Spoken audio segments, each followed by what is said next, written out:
గమనించండి, ఉపవాసంలో ఏమో తెలుసా, లాస్ట్లో ఏముంది? ఉపవాసంలో ప్రతిఫలం ఉంది. ఉపవాసంలో ప్రతిఫలం ఉంది. అది క్రీస్తు అన్నారు, ఉపవాసం చేయనప్పుడు నువ్వు ఇలా కనుక ఉపవాసం చేస్తే ఏమవుతుందో తెలుసా, నీకు ప్రతిఫలం దొరుకుతుంది.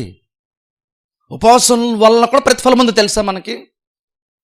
ఉపవాసం ఉన్నామంటే ఆలోచించండి, ఉపవాసం ఉన్నామంటే నువ్వు ఆత్మీయంగా బలపడిపోయావు కాబట్టి, నువ్వు ఆత్మీయంగా బాగా ఉద్యోగం ఉన్నావు కాబట్టి, ఆత్మలో బాగా బలపడిపోయినటువంటి వాళ్ళు చేసే కార్యం కదా ఉపవాసం.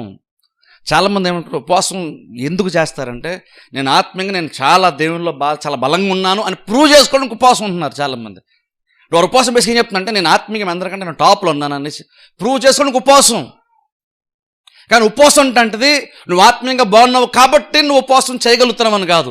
ఉపవాసం అసలు దానికి ఆపోజిట్గా చేస్తావు. యాక్చువల్గా నువ్వు ఆత్మీయంగా బాగున్నావు కాబట్టి ఉపవాసం కాదు, నువ్వు ఆత్మీయంగా బాగుండాలనుకుంటున్నావు కాబట్టి నువ్వు ఉపవాసం ఉంటావు. అర్థమైందా? ఆత్మీయంగా నువ్వు బాగున్నావు కాబట్టి ఉపవాసం కాదు.